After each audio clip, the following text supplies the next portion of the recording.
What a lot of people are trying to do is, especially new developers, they're trying to stay in the county areas to where they don't have to get as much permitting done or things of that nature. And so trying to find as close to the city as possible, but just being outside of it. But I don't know of really any major metro that's not seeing new flex space being put on the ground. Now, your suburban areas, right? Like West Texas, like East Texas, like Longview and stuff like that. I mean, they're still seeing it, but a lot of those areas, their rates just aren't there for new construction because, as you know, a lot of new construction, if you can't get at least 11, 12 triple net, a lot of times it doesn't make sense to build it unless you're just building a really cheap model and tailoring to it that way. But it's a big expansion across the U.S. Well, Cody, it is good to have you back. Yeah. Or I don't know if it's back. We're kind of doing this together. We're talking about flex space, so it's exciting. But nevertheless, you're at least back at our office. No, I love it. I thought we'd be closed down or filed bankruptcy after episode 1, but I think we're still doing good. Hey, there's a lot of rumors. I think we kind of hinted at something last episode that there's just a lot of rumors on Twitter. Oh yeah, I send them to you all the time because I don't sleep much at night, and so right. I go across these people that they're not. Some are anon accounts, some aren't, but they just consistently go after funds, not just flex, but a lot of them are big in multifamily. Yeah, I think it's mainly residential. Multifamily. Yeah, and so what's funny is there's a lot of folks out there that haven't paid LPs in years and are struggling and whatnot, and so it's just. That's just a platform where a lot of those investors actually go to voice what's going on. And so it's interesting that you go look at it and you're like, hey, I actually know the guys that run that firm. And yeah, I know I've been sending you a few of them. So it's very interesting to hear some of the stuff going on there. That's right. The positive news is flex space is just booming.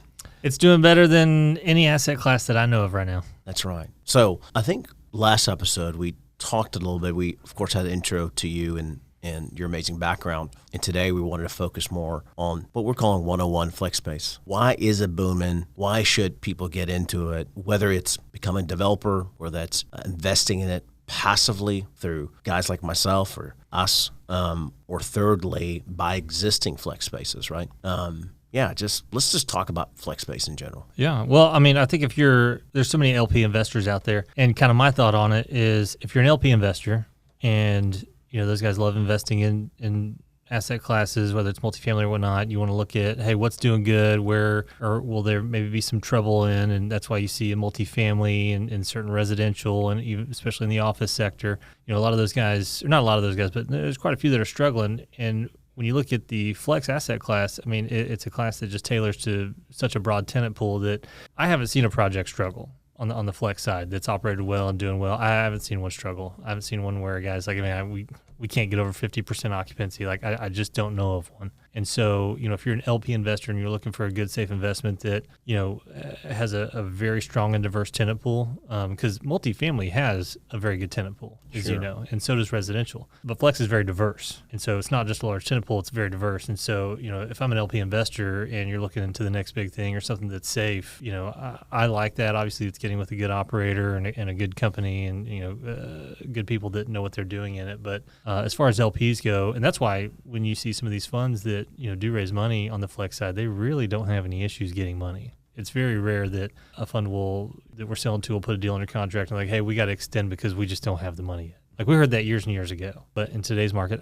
we haven't heard that on any deal in the past 36 months or 36 months, 3 years. That's incredible. Yeah. So what are the driving factors? Why flex space? Why is that? Because flex space has been around for like decades, right? It's not a new thing. It's really not a new concept overall. I think we're certainly modernizing the concept, but why now? What's changed from the old rusty metal buildings? Well, and it used to be mostly tilt wall, but it's evolved a lot since 2018, since COVID. There's been a lot of factors that have evolved it.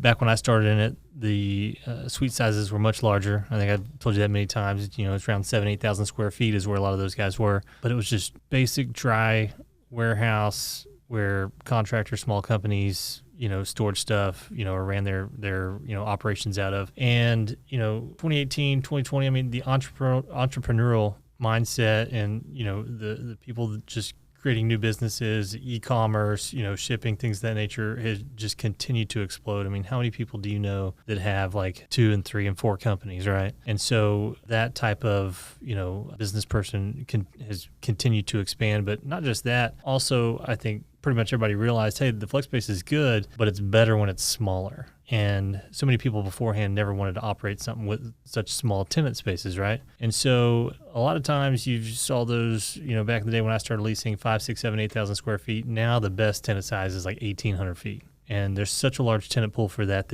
exists today that didn't exist 10 years ago, And, gyms weren't in warehouses, right? Right. There were a lot of car shops, things of that nature, but, yoga studios, office space, how retail has shifted so much to where it's not so much drive up. It is, just online, social media, how these companies are able to drive clientele. They're not doing it by you driving by, right? It's, the only time you really, in my opinion, that you see people kind of go by and, there's a lot of good statistics on it is really restaurants. Is where you drive by and you go, hey, we've been driving by that Teddy Wong's or whatever, forever. We'll just stop in there, right? But, you just made my mouth water. I know, right? But you remember 20 years ago, I remember I was a kid and, my father was driving by and there was a farmer's insurance office in a retail center. And he pulled right in and asked them for their rates. Nobody does that anymore. I mean, they go online and do it. That's why a lot of the insurance companies have pulled out of retail centers. And so there's just so much evolution in that and the small bay flex side, and it now tailors to retail guys, showroom guys, office guys. And so that tenant pool that just used to be that little contractor base, it was, really tight and small at that time, has just expanded more and more. And as the metroplexes get bigger, they're not hubbed in one area like they used to be, right? So, prime example there, there was a CO2 company that used to operate all across DFW, and they were centralized in Grand Prairie. Well, GSW has just grown out so much. Now they've got like 5 locations across DFW, and they're all in 2,500 square foot bays across the metroplex, and that's how they are in many major metros. And so there's just so many tenants and so many driving factors that continue to help it expand. And I think that's why you just see just such a lack of flex space across the U.S. Can we talk about the profile type of the user? Yeah. Let's name some. So you mentioned traditionally it's like a plumber, electrician. You mentioned gym. What other type of people are? I mean, you've got you also have a lot of commercial kitchens that moved into them too since COVID. Yeah. Prime example, we sold one out there in Keller, and Chick-fil-A actually had a space at a flex space that we were selling, and they had a facility down the road, but I guess their catering business got so big, and their what do you call, like the drive up orders and whatnot, all that kind of stuff just got so big that they couldn't house it at their location, so they opened up a flex space that they rented. It was like 2,000 feet, and they run it out of there now. Let's see. I mean, by the way, somebody's going to catch that nugget that he just dropped. But you've got gyms, you've got studios that people do in these things. I mean, just a little bit of everything. Commercial kitchens, like I said, you got office spaces moving into them. Is that what they call those ghost kitchens? It is, actually. Yeah. Oh. A lot of those you'll see there. But, like there's one out in Fort Worth that, I think they used to be in a retail center. They sell like cheesecakes and whatnot, and now they're kind of housed there, and people pull up and order there, and they just, they said they didn't ever really get any drive-by business at the retail center, and so they just went there and they pay a substantial less rate and have more space, and they just allocated a lot more of their money towards online marketing, and I think have expanded that way. And so, I can't, we see daycares in these things, we see all sorts of stuff there. And so you got a kid. I mean, there's one out there, it's where kids go, and it's like called tumbling or whatnot. Yeah. Like they've got a big old 12,000 square foot space out there off Harmon. Mm-hmm. The car side has expanded quite a bit through vinyl wraps, and not just, tent shops and muffler shops, they've expanded quite a bit. And so, I mean, the tenant pool's vast. I'd have to sit here all day and write them all down to figure out who all could go in there. But I mean, it's a pretty good start, man. Yeah. Let me tell you something. I guess the one thing that you have to be careful about, especially when we start mentioning kitchens and different use types, is the permitting, right? Because not every zoning allows kitchens. So do you get involved in that at all, or is that a special permit they would have to get if you build a building and you got now a kitchen but you don't have sprinklers? Yeah. So I mean, if you're in the city, right? like if you're in the county, obviously, and there's no restrictions, then it's much easier to get by. But if you're in the city, You can build bombs in there. that's right. You can do a little bit of whatever you want. They don't care. They actually get mad at you when you call them to ask them if you can use it. But well, I remember I was building a park out there in Weatherford, and I was like, hey, how far do I need? I'm looking at building this and trying to figure out the property line. And the guy's like 5 feet off, and then he pretty much hung up, and so they didn't care at all. But if you're in the city and you have certain uses, I mean, some cities don't like automotive uses in some of these. It really all depends, because you got to keep in mind zoning restrictions. They've got a laundry list of tenants that you can go in and not go in, and so I've seen some of them not allow like karate schools in some of them, and so we were worked on one in Euless, and a MMA school was trying to go in there, and they couldn't get a permit for it. Wow. And so, but a restaurant and all these other guys could. And so it just really depends on the city. And so anytime you're going to get it rezoned, or if you're buying a parcel that's zoned F1, commercial, light industrial, whatever it is, you always want to go there and get the list of everybody that can go in there.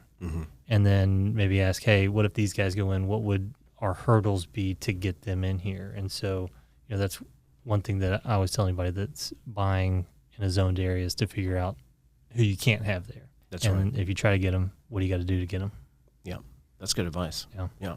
Okay, so kind of the revival of flex space has probably been that it is more flexible, and the traditional users realizing, hey, I can also use this for my car wrapping company and all that. That makes a lot of sense. Yeah.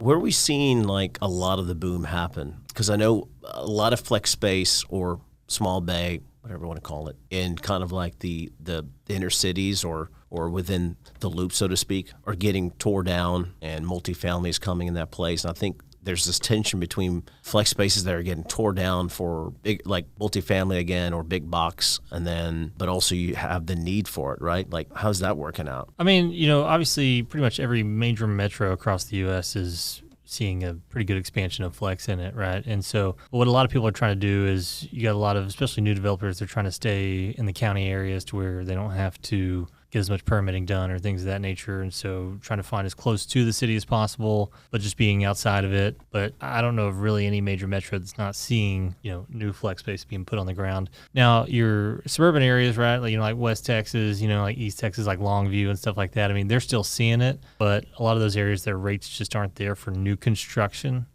Because, as you know, I mean, a lot of new construction, if you can't get at least 11, 12 triple net, a lot of times it doesn't make sense to build it unless you're just building a really cheap model and tailoring to it that way. But I mean, it's a big expansion across the U.S. I mean, I think last time we looked, just in Texas alone, there was a little over 10 million feet that was proposed, under construction, or potentially working. And so that's a lot. Now, not all proposed gets built. We all know that. I mean, I can't tell you how many pieces of land people buy and then end up calling us and saying, hey, we were going to put flex here, but, we think it's a little more than we want to do, or, we're a little more over our head, or just don't want to do it, or the build cost was more than we thought. And so, I mean, I can tell you firsthand, I mean, maybe half of the proposed actually ends up getting built. By the way, how effective is repurposing an existing warehouse into flex space? I think Are you seeing that happening? We are, but not as much out here, because our big box depths are so much out here. Okay.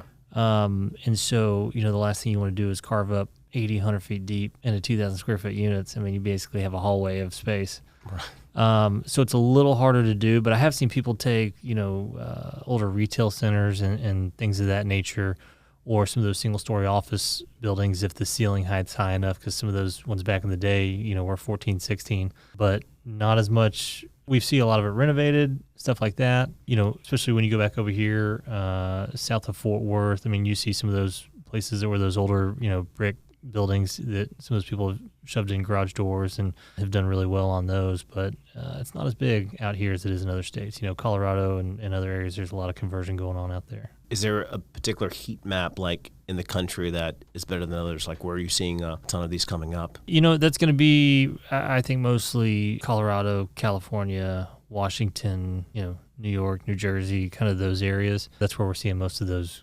conversions or redevelopments being taken place. Out here, we just have so much land that a lot of times it just makes sense for people to go build new. Oh, that's right. I was talking to a gentleman the other day, and he's building some flex space out in actually Weatherford. Oh, you might know him. You know everybody probably I don't in know about Weatherford. that, You're the but Weatherford man. He is Weatherford. Cody is Weatherford. Yeah. But he was a little bit concerned that he might be late in the game. I get that. He said he's seeing him pop up everywhere. What do you think about that? Do you think that there's a potential of oversupply? Are a lot of people getting into this? What is the danger? What are some of the things that we should watch out for as developers? I mean, it's any asset class, so any asset class can be overdeveloped. I mean, you've seen it in everything: multifamily, office, retail, self-storage. We got a self-storage guy in our office, and he always laughs because anytime somebody says, "Hey, where should I build a self-storage facility?" he says all the storage developers say, "We go build right next to one that's already existing," and that's kind of their partake. And I actually built a boat and RV facility, and lo and behold, when I was ready to open doors, there was a guy that bought the land literally directly next door, arm's length, and they were building one there. And so it's not uncommon to see that in the flex side. There are plenty of areas that I can tell you are oversaturating, and some of them are oversaturating very quickly. A lot of those are going to be those basic efficient builds that just really anybody can go plop down and just put up a basic metal building, no windows, garage door, and just kind of play the who can lease it out the cheapest game. A lot of that's going on in, Burleson, Crowley, Rendon area. We try to stay away from those areas. And you can tell because, a couple of years ago, those were at $12 triple net. Now they're at like 9 and 10. And so, but it's just because that's all county land, right? And everybody's building the same thing. Now, however, one thing that's why I always recommend doing a nicer model that can tailor to more people, because there are a couple parks out there that are built very, very well, high ceilings, a lot of glass, really nice, good parking. Some of them have good amenities to it, and those do very, very well. And so, if you're always worried about, hey, this could be oversaturated or whatnot, you want to build a model that nobody else is going to repeat. And because 90% of your new builds are efficient builds, and we call efficient build, is basically cheapest build as possible, to just get that box up and get going. A lot of those guys are 14, 16 feet, offer very little parking. Some are gravel drives, and, those guys aren't hard to beat if you're looking to go out there and build, or if someone's coming to build next to you. And so we prefer the showroom model. I think that's what you're working on right now. And so, that type of model is not being done as much, and that is by far the most successful model that we've seen across the U.S. And so, but I just tell you, I find it so funny that, people will come to us with land, and they'll say, hey, we want to build this. And we're like, man, that's a perfect showroom, like nice showroom glass, get you 18, 20-foot ceilings, maybe do mezzanine. If maybe if you can do some, additional parking, some side yard storage, just, a nice monument sign. And I'll tell you, they'll go, yeah, that's great. And then they'll look at it and go, you know what, this costs here, this costs here. We're just going to shave these. We're just going to do this cheap, model. And then they go off and do it, and it's fine. And it, usually always works out. But when competition comes in, now you're playing the competition game. And so if you can be that standout property, and that's like any asset class, right? That's like, right. So people say the flight to quality, right? That's a term that a lot of people use, especially in the office sector. They say the Class A stuff's doing better because everybody's going to better quality stuff that has more amenities. It's a little more high end. It's no different in the flex space. No different. It's kind of the whole concept of, I think you're attracting the healthier business, right? Yeah. And they're going to always be able to afford higher rents. But if they can afford higher rents, they want a higher end finish and building. Yeah. And so if you can stay in that market, it's great. So that's kind of our philosophy, is that we want to deal with healthier tenants, and with tenants that we know can get the bills paid every month. But we know if we're going to be able to attract them, we've got to build them something nice that they want. That's right. And I'll tell you, a unique thing too is it's not uncommon for those flex showroom style tenants to put their own money into their own space. And it's rare that you'll have that on the efficient builds, right? Those guys are in and out. They're doing 1, 2 year, 3 year leases. You get the space back. It's, a lot of times a lot more torn up. I mean, I was going to say, you're guaranteed to have some oil leaks all over the concrete. Yeah. It's no different of the quality of build as the quality of tenant you're going to get. And so, we sell them all. We have no issues with it, but if we're building or we're helping somebody build, we're doing the higher end model for sure. Yeah. I think listeners, you got to figure out what class you want to be in, A, B, or C. Mm-hmm. And once you figure out the class, then you understand what it takes what it costs to make it happen.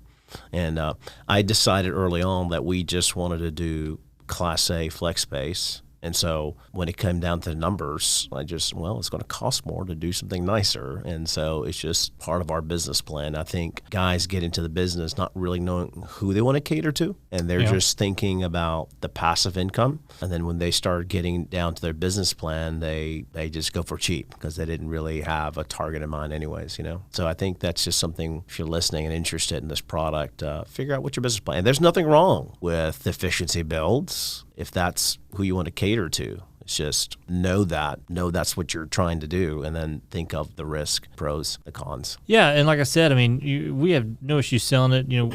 We sell that stuff all the time. It's just, that's just one that is the most competitive model, right? And that's the one that people come in and replicate over and over and over. That's the one that people come from storage, residential, multifamily. They come in and build that model. That's what everybody kind of goes and builds. And so we see the returns a lot higher on the showroom or the premium or even the condo. We see the returns are much higher on those than on the efficient builds. I think too, maybe, and I'm just talking out loud here, I want to get your opinion on this. If you find a great lot, right, close to North Dallas or anything like that, land is expensive, right? Yeah. So is it really smart to build flex space on that lot, right? You're going to maybe want to build big box or multifamily. So I think that's the difficulty with flex space, because it's assumed it's always more affordable, right, than a big box or a fancy retail center. So I think there's a little bit of that tension between how nice can we build this and still find the lot at a good price and the right location. And I think that seems to be the struggle with us, even when we're with our acquisition team and we're finding lots and land potentially to develop. We're trying to find that middle ground. Like, where can we buy a good piece of lot that's a great location at a decent enough price for us to build a flex space product? You have any thoughts about that? I mean, I'm a big believer in location, right? I believe a good location pays for itself. I mean, you can see that in any site, any asset class, any project. There are a lot of projects that do very well off the beaten path, that are, destination locations or something of that nature. But, your land cost, and all that, I mean, is huge factors. I mean, if you're doing something where it's just a premier location, I mean, sometimes those are just good legacy assets to have, and there's plenty of builders that go out and build at Class A phenomenal locations, and they plan on keeping it forever. Mm-hmm. And just because they know that the overall value of it will continue to increase, they believe that the rental rate increases will be higher than in a lot of other areas, and so it catches up at some point. But because there's a guy out here, he bought a project. It's a really good location. He paid $10 a foot for the land, which is substantially higher than what a lot of people are doing. Whoa. And so, but like I said, I mean, they're going to build a very high-end, very nice project, and they're like, we're keeping this thing forever. Okay. So in that context, it makes all the sense in the world. Yeah. But if you're looking to build and sell or, portfolio these, I mean, obviously, your land basis is going to be huge, a huge part of your cost. And, a lot of times that's the one that you're paying full value for up front. Mm-hmm. I hope that answered it. I don't know. It does. It does. I think it depends on your business plan, right? Like, hey, if you're going to pay a lot per square foot, you better kind of think about how long it's going to take you to reap the benefits, right? Yeah. And it might take you a while, but that's okay if it's legacy. Yeah. Piece of property. But, people just don't have the patience nowadays.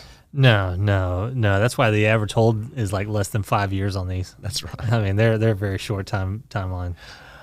And I might be one of them. Yeah. But here's the deal, I think, to your point, we've got a couple sites right now that we already own, and one of them I feel like could be a legacy property that'll hold for a long time, and maybe something that gets passed on to my children. And then there's a couple other locations I'm like, as soon as you get the opportunity to stabilize this thing, we're selling it. And it's not because it's a bad deal; it's because I don't want to hold it for a ton, right? And maybe the numbers make sense to get rid of it faster. Well, and there's a guy that we dealt with out here that I met probably 6 years ago. He built one park. It was real small. It was like $1 million, and he flipped that into another one, built another one, sold that one for $2.5 million. And I mean, we've done like 5 deals with that guy since then. And so, he's basically just used his money to fund the next one and make it bigger and bigger and bigger. And so, and he actually just bought a pretty big parcel up there in North Lake, and he's going to be building a pretty good sized park up there. And so it just depends on what you want to do. North Lake is nice. I like North Lake a lot. That's an area kind of like Argyle and whatnot that anywhere you put out there, you're going to do pretty well on it. And it's a lot of times it's because those cities won't allow any flex space in them. So you have very few areas that you can put them in. So that's why you can go out there and find parks like literally you're driving off of these roads that you're like, where am I going? And then you get there and the rate's 16.5 plus triple net, and it's the basic, most efficient build you've ever seen. And it's like I said, I mean, but those are just niche specific areas that you really got to hone in on. You know, you're not going to find the land being listed for sale by, you know, On Time Realty. I mean, those are parcels that you got to go to the landowners that sometimes are living on them and saying, hey, you know, any interest in selling? And like I said, Brian, you know, the one that he did out there, he bought 3 lots that were people were living on, each one on a mobile home that they were living on. He bought all 3 of those and then put them all together. That's the way to do it. And so, yeah. And so, but, you know, he had to go approach each and every one of them and convince them to sell. I tell people all the time that development is not for the faint of heart. No. It's a lot of work. It's a lot of risk up front, but it's also great reward on the back end if you can get through it. Yeah. I didn't want to do it. When I first got started in the business, I had zero interest in getting involved in any development just because, I mean, as you know, going to a city, I mean, it can be very frustrating, some of those meetings, right? You know, you go in with a great concept and they shoot you down for no reason whatsoever, you know, so it's very easy to get frustrated with those. And, you know, at that time, I was just more of a runner and gunner looking to, you know, get the buildings leased, sell them, move on to the next. But I can tell you developments are very, very lucrative if done right, and it's because of the work that you got to put into it to get it done. And so, but yeah, no, it can dealing with cities can be very, very tedious and interesting. And so they love bringing out. We call it their no pistol, where it's just like no, you know. And so me and Tran were in one, and man, they brought out their no pistols, and we're just shooting down every good idea we thought we had. And so, and we went in there thinking we had them too. Like, we got a great design, they're going to love it. And they're like, no, the only thing we'll allow there is a horse boarding facility or a church. Yeah. Well, I mean, we have a kind of a similar story. We were working with a city in the state of Texas. Yeah.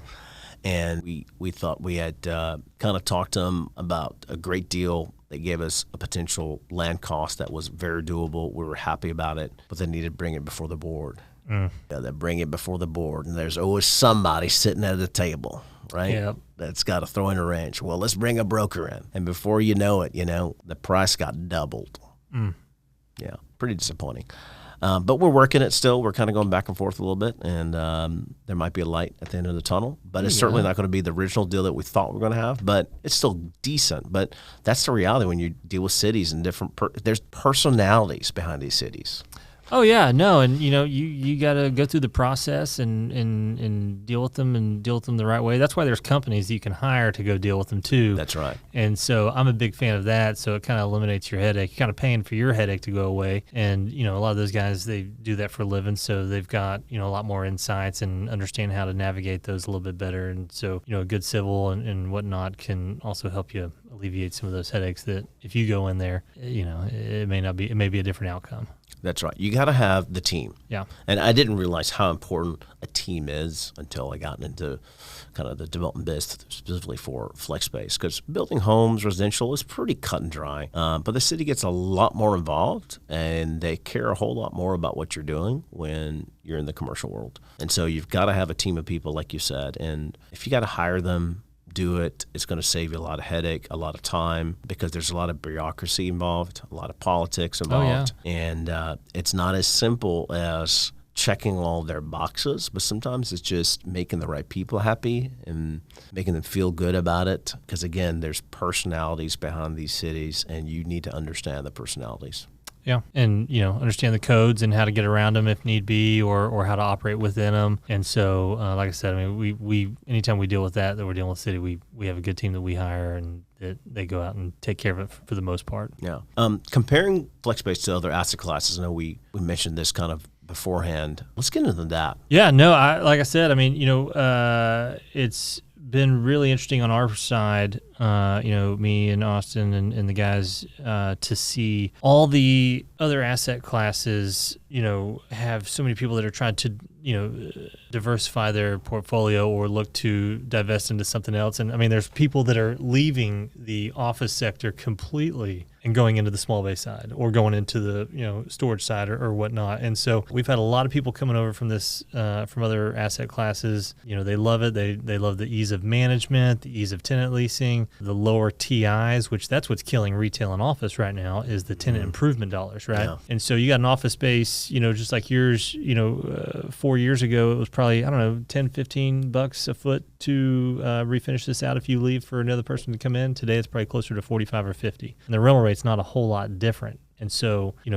there's a lot of trouble on the a lot of people call it the below the line item, which is tenant improvement, TIs and commissions, things of that nature. And the reason so many other asset classes, investors are coming over is because they like that. They like the large tenant pool. They like the high velocity of, releasing the building, releasing the spaces in a much shorter amount of time period. They like whenever a tenant leaves, not a lot of money being put back into these for the most part. And so your net operating income stays, a lot higher. Your cost to operate the facility, is you can usually, without a loan, you can start breaking even around 20-25% in a lot of cases on the flex side. And so it's very hard to find a asset class that can operate like that. Maybe self-storage, is probably the other one. But, they don't have the ability to recollect triple net expenses. And so, but, they have a good tenant pool. Self-storage has a large tenant pool. There's always people moving, always people storing. But, the leases are shorter. You got a lot more management intensiveness. It's a different management product altogether, but there's a lot of people come over to it, and like I said, those are the main reasons why. And I know you got a lot of residential experience, and you remember that conference we were at last year. There was a lot of folks from residential that were looking into it. That's right. And, I don't know much on the residential side. You could probably talk on that, on, what makes this maybe a little bit stronger than that, or why, obviously, I think you're probably going to be spending a lot more money coming into this than you would on the residential side. I would think so. But, is raising money any different? Because I think a lot of residential guys are fleeing to the flex space just because, they like the management side of it. I think they look at it from what I hear of, it being more of a 9 to 5 and not a after hours, management deal. So yeah, for us, it was mainly kind of building the passive side of our residential side, like our hold or rentals, that kind of got the wheels turning because it is so much work and so much upkeep, right, to take care of tenants in single family. You have a whole lot more responsibility by city code and kind of all that aspect, and then just a care. You have to fix everything for your tenants when it comes to single family. If a toilet gets plugged, they're going to call you. Yeah. If the fence is not tall enough because the neighbor's looking over it, you know what I'm saying? I've got tenants with me here right now in the office, and she knows some of the calls we've had that are just ridiculous. And I actually was really close to actually selling our whole holding company last year. And however, I did change my mind. We're going to keep our single family for now, but we're not going to build anymore. No, we're not going to keep building that portfolio. And of course, we've jumped into the flex space. There's several factors that brought me in. First of all, yes, I wanted to build passive income, build things I can hold for a long time, and I didn't want to do that through single family. And of course, the other asset class we looked at was multifamily. But you know what? Multifamily is just not my jive. I realized that I actually like working with small businesses. I love seeing them successful. I like building something for them, kind of like supporting the blue collar worker, kind of the middle of America. And we, at one time, owned a window treatment company, used flex space buildings to house all of our materials. And so we're very familiar with it. And we actually even had a furniture company at one time that we housed in flex space. So I was already familiar with the product. And I was like, hey, what can I get into that, first of all, is a little easier to maintain in the sense of not high of a touch as single family. That triple net obviously was, what? Triple net? That's amazing. Oh, okay. It's a game changer. Man. It's like air conditioner in a car. Like it's once you go to it, it's hard to go back from it. Right. And by the way, we've got actually an amazing property management company that does manage our single family. If it wasn't for them, I would be selling them certainly off. I would not want to deal with them. But anyways, so certainly kind of the triple net, the light touch with the tenants. Secondly, I would say, again, I think middle of America are the backbone of our economy. Love being part of that. And thirdly, I think there's a lot of space to be creative still in flex space. And it's still evolving today. It's still evolving today. And I think you've seen our designs, and you seem to be impressed by them, hopefully. It looks great. And so I think as we keep exploring and keep building and keep designing, I think there's a lot of space to do it different and to kind of be an influencer in this space. So those were some of the things, of course, that really attracted me to it. And then I love building things out of the ground. I know that's some of that probably pretty crazy to say because it's probably the hardest thing to do. But I love the challenge of envisioning something, going through the process of the due diligence and kind of the hunt and dealing with the city and design and all that. It really is attractive. It's fun. Yeah, I mean, you're a very creative individual too, so it kind of works that side of your brain that you like to work quite a bit. You kind of sounded like me back whenever I was leasing space back in the day. Mm-hmm. Kind of sound like a politician. I remember, I'd leased this park up there in McKinney, and I think we had I want to say like 8 or 9 tenants into it. It was like a 9-10 tenant park, whatever. And I was like, I had 53 jobs out there in McKinney, but I enjoyed working with the businesses for a long time. I might regret it later, but for now, it's very appealing. Yeah, no, it should be. I used to say that all the time. We had 72 new jobs in Hurst, Texas. That's right. Yeah. Hey, we had to learn that spiel too with a city up north, talking about taxes and all the things we're going to bring into the city, but it's real. It's what you're doing. Yeah, it's a true story. Well, and if you can help them, a lot of times, these businesses, they're entrepreneurs and, they're looking to grow as well. And so, if you can help them get in a good space, get them taken care of, give them the right amenities, give them everything they need. I mean, they usually, will take care of you at the end of the day too. And so, it's a different type of bond. I've owned, when the market crashed back in 2008, I bought some duplexes and, a couple of residential houses for real cheap, and realized very quickly I did not want to do it because I was managing them myself. Right. And running them myself. And I mean, you're right. I mean, I feel like I paid a guy to go in and he fixed up literally everything in the duplex. Everything was brand new: toilet, stove, refrigerator. Literally, the family was in for like 3 days. And they're like, hey, the toilet's already backed up, refrigerator, freezer, quit working. I'm like, I've never had a freezer quit working in my life. And 3 or 4 days, it already isn't. And so, trust me, I understand how that was. So I got rid of those pretty quickly. But the triple net side of especially if you're on the triple net side, that helps out quite a bit, especially if the tenant's taking care of their own repairs and things of that nature. You'll never get a phone call. Yeah. And so that's why so many people go to single tenant triple net lease assets if they want essentially a bond, is what we call it. Because, if you go to something like that's, triple net, absolute net, where the tenant just is responsible for everything, they pay the taxes, insurance, and you're just getting that base rent check. I mean, that's why those cap rates are so low, because the less management intensive you can be, the lower your cap rate typically is. And so, which multifamily is kind of the flip side of that, because it's heavier management side, but their rental growth, is, as over the past 5-6 years has been through the roof. That's right. And so that's where a lot of that money's been made. Can you go back and talk about, I guess, the different way of doing triple net? Yeah, I mean, so there's a couple different types of nets, right? So you got double net, you got triple net, and you got absolute net. Triple net is going to be where they pay their portion of taxes, insurance, and common area maintenance, right? In many cases, that does not include roof and structure. So Exterior. Correct. And so now if it's facade or something like that, a lot of times you can get that built in. Obviously, this all depends on how your lease is written. But triple net usually does not include if you replace the roof or if the structure, your foundation or something like that messes up.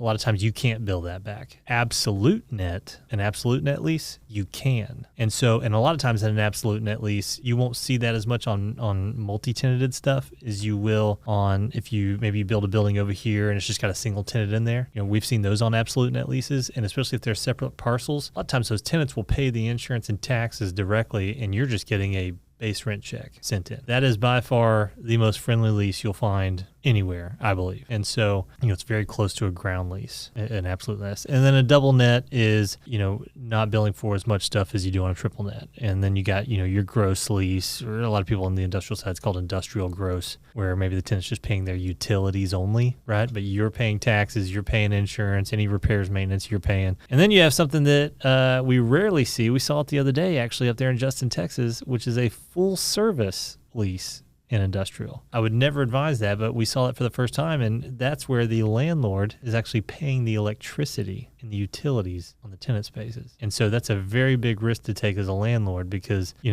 get a guy coming in there that's, working on cars or bringing in heavy machinery. I mean, you can really rack up an electric bill very quickly, or, Stephen Rivers says, hey, I'm just going to be a car shop. Next thing you know, I walk in there and you got a Bitcoining mining machine going on in there. And that's right. You know, yeah. And so, but that's a lease that you see more on the office side. But ironically, we've seen it a couple times on the small bay flex side, but we never recommend it. It's very risky. Another nugget dropped. Hey, by the way, what are the cons of triple nets, or any of the nets? The only con I see in triple net is sometimes people struggle to relay and inform a tenant that's never paid it. That's the only con that I've really ever seen. Yeah. If a tenant's paying you a portion of your taxes, insurance, common area maintenance, I mean, there's no landlord downside. The only downside is, and I'll tell you, I can't tell you how many projects that we sell where we're like, hey, how come you're not triple net? Everybody else is. And he's like, man, I just struggle to explain it. And so there's a lot of things that you can do to explain it. Just anytime it's just like sales, right? Anytime you're selling something or whatnot, you want to be as familiar with it as possible. And so when a tenant says, how do I know what the taxes, insurance are? And it's like, well, we'll prorate it. And so you want to have your stuff lined up, right? And so you want to be like, look, our taxes, insurance, common area maintenance last year was $230 a foot. This year we budgeted at $250. Maybe we start you at $250, and if it starts going, around there, then you can but you want to be able to explain it, right? And so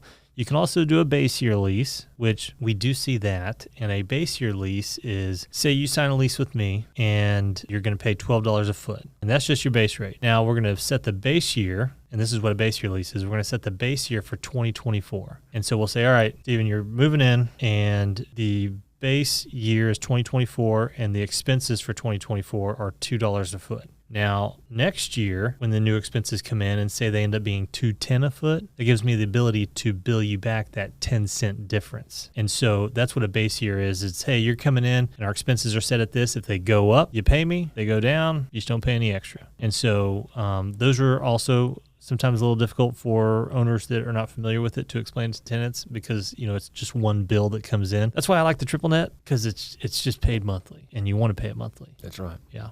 I like that. I'm seeing this with flex space guys. They're kind of marketing their properties on their own, right? Yeah. For we see leases. it all the time. Or do you recommend them going through brokers? Is there what's the upside or downside? So, if you struggle to, if you don't have the time, obviously a broker will help you out, right? But if you struggle to communicate the lease language with the tenant, that's where a broker comes in handy. Yeah. Right. Because that's one of the reasons why you hire them is, their familiarity with understanding leases.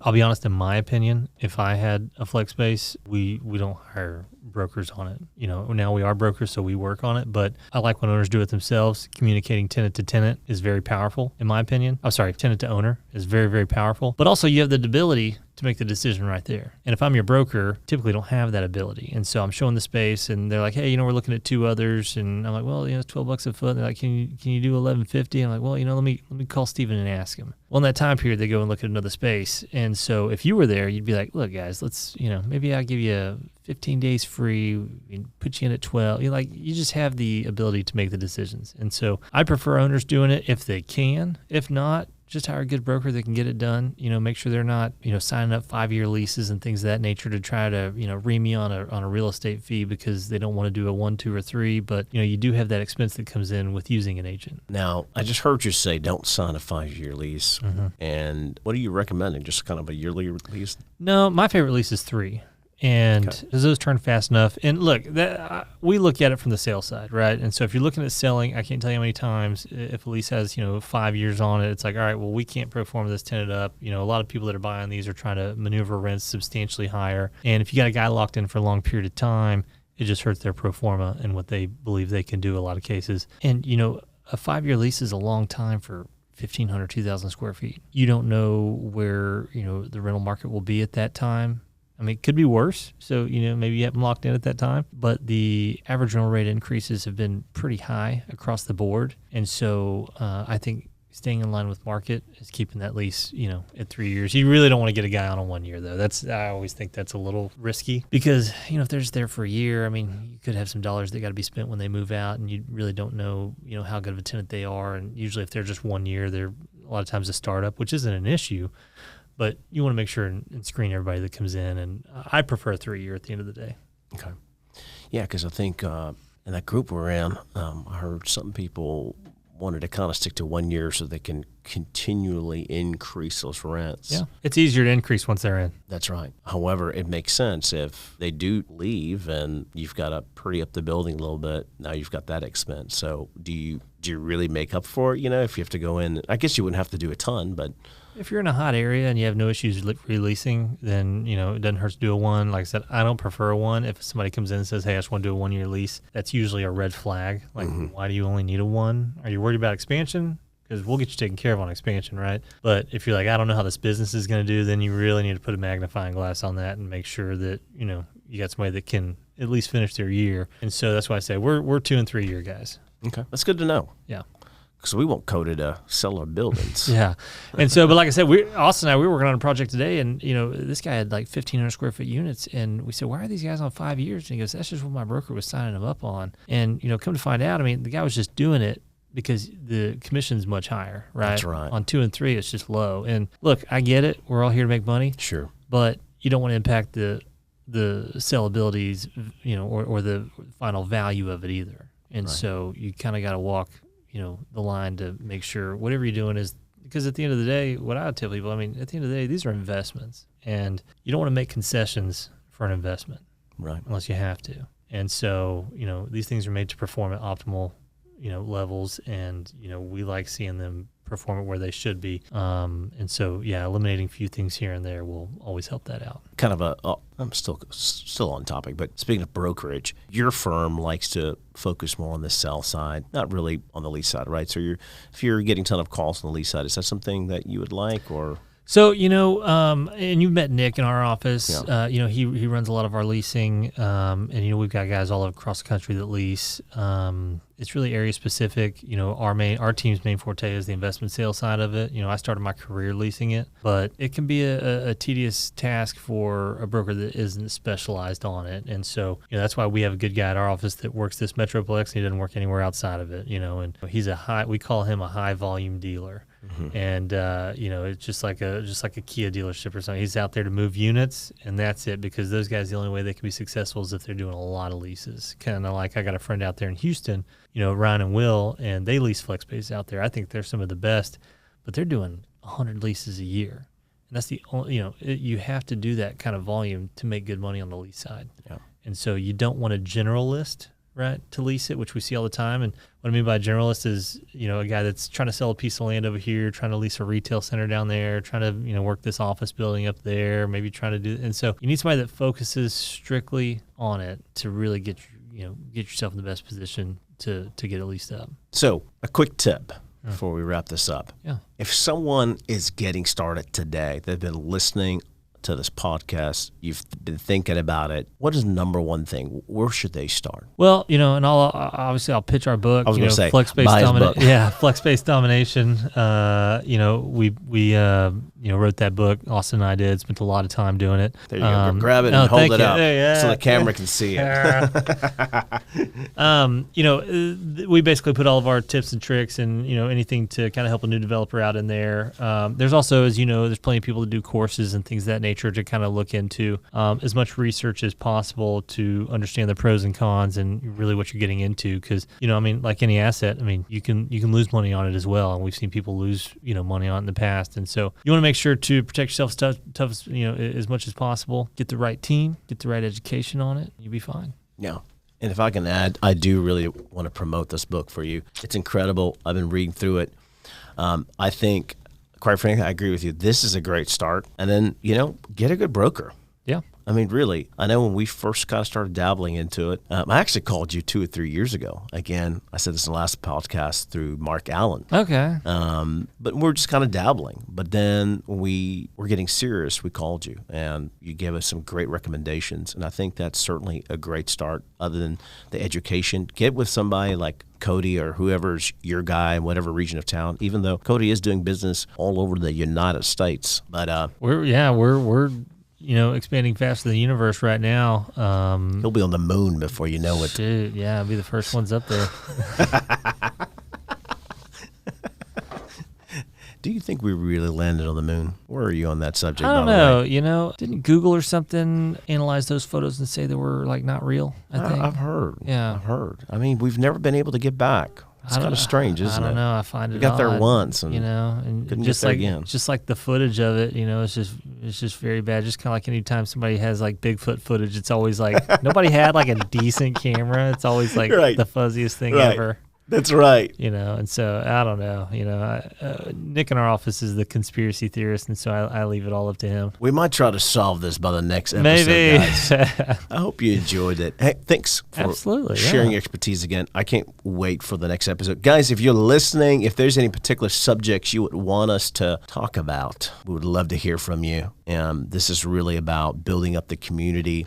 We've got a lot of cool things coming up in the future that me and Cody have talked about that we're just kind of working on as we build our respective businesses. But some cool things coming down the pipeline and going out. Absolutely. Yeah. Thank you, Appreciate brother. it. See you next time. Yes, sir.